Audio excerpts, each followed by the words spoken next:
Assalamualaikum warahmatullahi wabarakatuh. Ada hal-hal di dalam berpuasa yang bisa membatalkan puasa itu sendiri. Kalau di dalam beberapa literatur disebutkan bahwasanya itu masuk dalam kategori mubtilatus shaum, yaitu hal-hal yang bisa membatalkan puasa.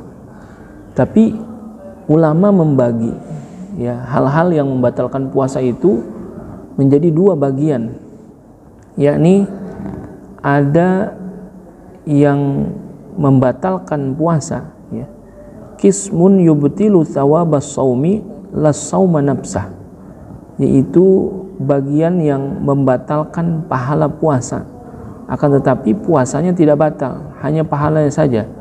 Fala yajibu alaihil qada, maka tidak wajib mengqada puasanya. Ini yang disebut sebagai muhbitat. Lalu yang kedua, qismun yubtilu shauma wa kadzalika thawab, yaitu bagian yang membatalkan puasa itu sendiri dan begitu juga pahalanya. In kana bi ghairi udhrin, jikalau tidak ada udzur, fayajibul qada, maka wajib hukumnya ini diqada. Nah, ini disebut dengan mufattirat.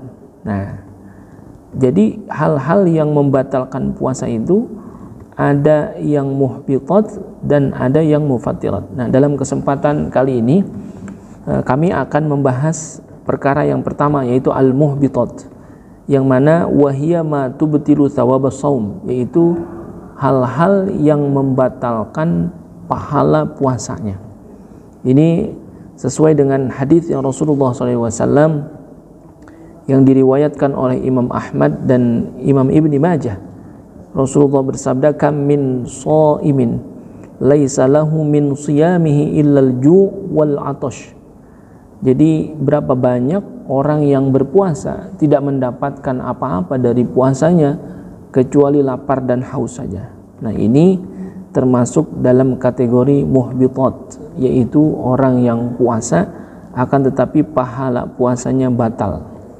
Apa saja yang bisa membatalkan pahala puasa seseorang? Nah, ini juga masuk juga dalam hadis Rasulullah sallallahu alaihi wasallam, bahwasanya disebutkan dalam riwayat Imam Ad-Dailami, disebutkan khamsun yuftirna as-shaim, al-kadhib wal ghibah wan namimah wan nazru bisyahwah wal yaminul kadzibah. Jadi ada hal-hal yang berkenaan membatalkan pahala puasa seseorang. Khamsun, dalam hadis ini disebutkan ada 5, yaitu al-ghibah.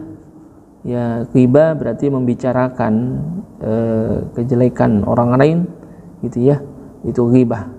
Dan juga masuk di dalamnya adalah an-namimah, yaitu mengadu domba, sehingga terjadi perselisihan di antara dua orang atau dua kubu karena sebab naklul kalam, memindahkan pembicaraan atau omongan sana dibawa ke sini, omongan sini dibawa ke sana, sehingga terjadi perselisihan, mengadu domba, an-namimah.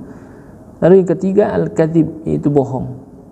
Jadi wahwal ikhbaru bi ghairil waqi', itu adalah kabar yang tidak sesuai, jadi berita bohong, gitu. Dan juga dalam hadis tadi juga disebutkan wan nazru bisyahwah, yaitu memandang dengan syahwat. Nah, ini sebetulnya pandangan ini dibagi dua. Yang pertama, an-nazru lima yahrumu au lima yahillu bisyahwatin, yaitu memandang kepada yang diharamkan, udah pasti ini akan membatalkan pahala puasa. Lalu yang kedua pandangannya adalah lima yahillu, yang dihalalkan sebetulnya, tapi apa? Bisyahwatin, karena pandangannya pakai syahwat.